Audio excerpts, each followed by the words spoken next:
Salutations à tous, c'est Boateng. Alors voilà, on se retrouve aujourd'hui suite à la décision de Xavi. Donc Xavi nous a annoncé qu'il allait quitter le club fin d'année. Donc pour le 30 juin, il quittait le FC Barcelone.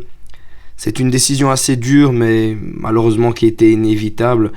Et je tiens à faire sur ce premier point, à faire un message à Xavi. Xavi, malgré tout, un grand merci. Merci pour ce titre de la Liga que tu nous as offert l'année passée, ainsi que cette Super Copa magnifique où on écrase le Real Madrid. Merci pour ces différents matchs où tu nous as redonné de l'espoir. Merci d'avoir bien voulu reprendre ce club. Mais surtout, merci d'avoir compris qu'il y avait un problème au sein du FC Barcelone, que malheureusement tu faisais partie de ce problème et que il fallait arrêter l'hémorragie tant qu'elle était ouverte et la recoudre et la soigner le plus vite possible pour ne pas tomber en syncope et mourir avec le club. On aura toujours un énorme réel respect pour toi en tant que joueur, en tant que coach. Ne t'inquiète pas, vu cette décision de départ, tu pars au bon moment. Donc voilà, ça ne salira pas vraiment le passage que tu as eu chez nous.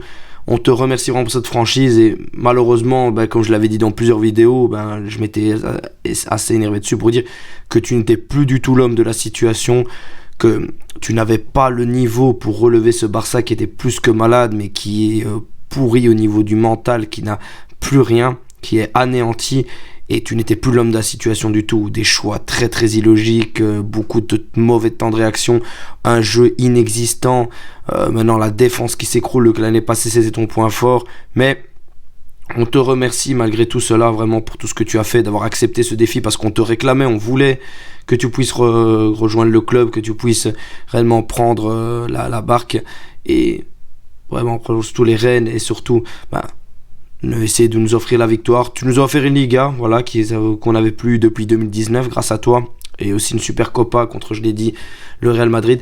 Malheureusement, ça ne suffisait plus. Après, il y a eu plein de mauvaises prestations. Même si tu récupères le Barça en fin d'année 2022, si je me trompe pas, 2021 plutôt, en fin d'année 2021.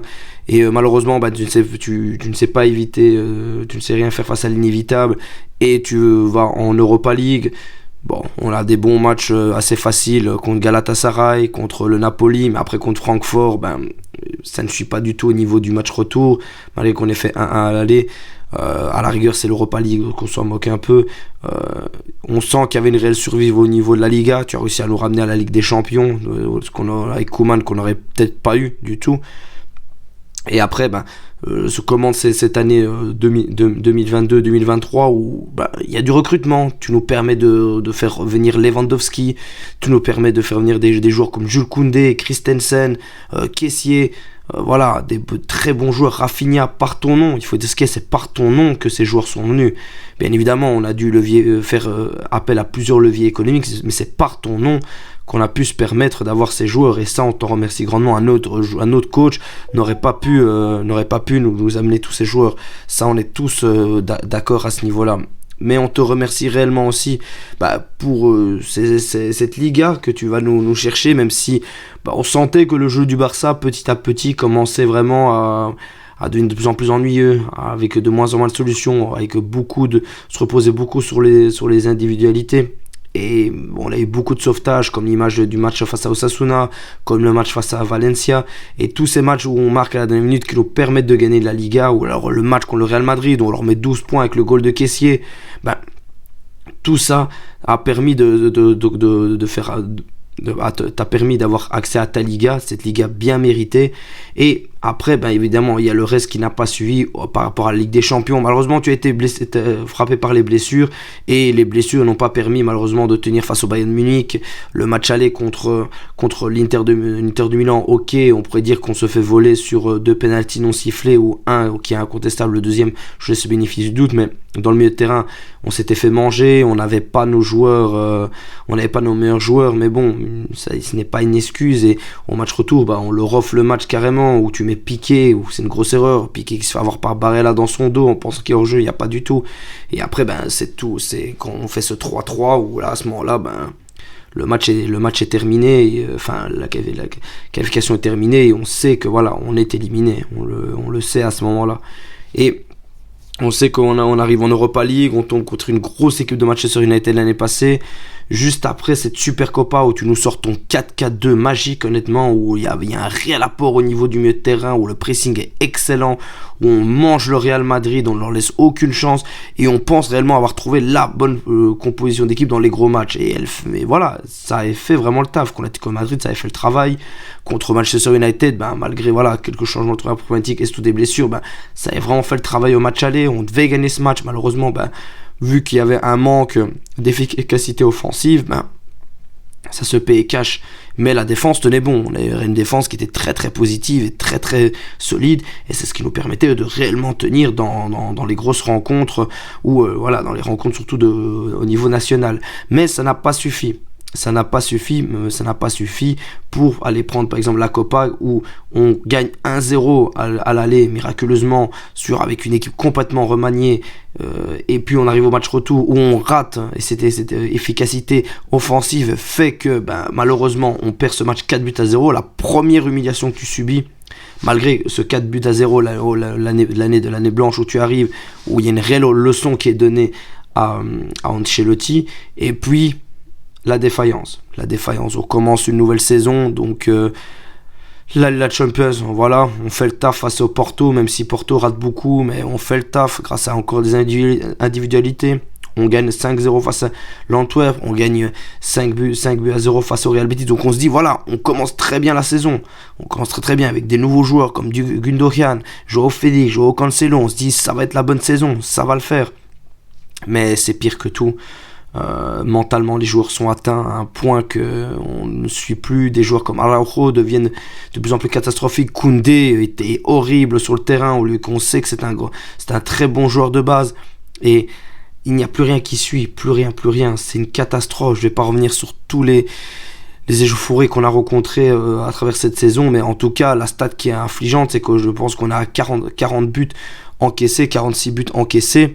Mais on était qu'en janvier l'année passée, ce qu'on avait encaissé sur toute la saison. Et ça, c'est plus possible. Il faut remanier tout ça, il faut du changement, mais que Xavi n'apportera pas le changement à ce niveau-là. On a pu voir que les joueurs, eux, quant à eux, veulent que Xavi reste. Ils lui ont demandé de rester. Certains d'entre eux ont pleuré, comme Lewandowski, comme Sergi Roberto. Moi, j'ai qu'une chose à vous dire, les gars. Vous voulez que Xavi reste, allez nous prendre cette Ligue des Champions. Si vous nous prenez cette Ligue des Champions, ce qui est impossible bien évidemment, si vous nous prenez cette Ligue des Champions, Xavi, tu peux rester, pas de problème. Mais là, après ce match dégueulasse que vous avez fait face à Villarreal, avec toutes ces erreurs défensives, vraiment ce laxisme au niveau de la défense, où vraiment on n'impose rien, on ne sert à rien honnêtement, on revient, on perd 2-0, on vient à 3-2, on se dit c'est bon, on gagne le match, non, c'est 3-5 à domicile, et voilà, le résultat des courses. Donc si les joueurs veulent réellement que Xavi reste au sein du staff et surtout au sein du FC Barcelone, allez prendre la Ligue des Champions. C'est la seule solution. C'est la seule solution qui s'offre à vous, les gars. Vous prenez la Ligue des Champions, ce qui est impossible, on va pas se la face avec l'effectif qu'on a là, le mental qu'on a là, les performances actuellement, on est foutu pour le reste de la saison. On va se faire sortir contre Napoli. La Copa, on est déjà dehors face à l'Atlético Bilbao, où vraiment on encaisse après 1 minute, et je pense qu'on a 5 matchs, on encaisse après 1 minute de jeu. Enfin voilà, c'est catastrophique. Même contre l'Antwerp, on encaisse après 2 minutes de jeu. Donc voilà. Vous voulez vraiment que Xavi reste à cause de vos bêtises, allez prendre cette Ligue des Champions. Vous me prenez cette Ligue des Champions et tout le monde sera unanime pour dire que Xavi reste l'homme de la situation. Mais là, non, c'est trop, il faut arrêter le massacre, il faut arrêter tout cela. Malheureusement, on aurait aimé que l'histoire de Xavi se passe au mieux à la Zidane, on va dire, ou même l'enfant du club revenir et sauver son club comme il essaie de le faire, même si il a pu nous sortir un peu la tête sous l'eau. Malheureusement, là maintenant on est en train de recouler, mais encore plus profond. Et là, on ne peut plus rien faire à ce niveau-là, on ne peut plus rien faire. Il faut faire un balayage. Vraiment, il va falloir enlever quelques joueurs, il va falloir faire un tel nettoyage que ça va prendre encore du temps. Et comme je le redis, le Barça n'a pas le temps. Enfin bref, je referai une vidéo prochainement sur quel pourrait être moi le futur coach du Barça et surtout quel serait le coach que j'aimerais avoir pour le FC Barcelone. On verra ça par la suite. En tout cas, voilà, les amis, on se retrouve au plus vite et on se retrouve dans notre club Evisca Barça.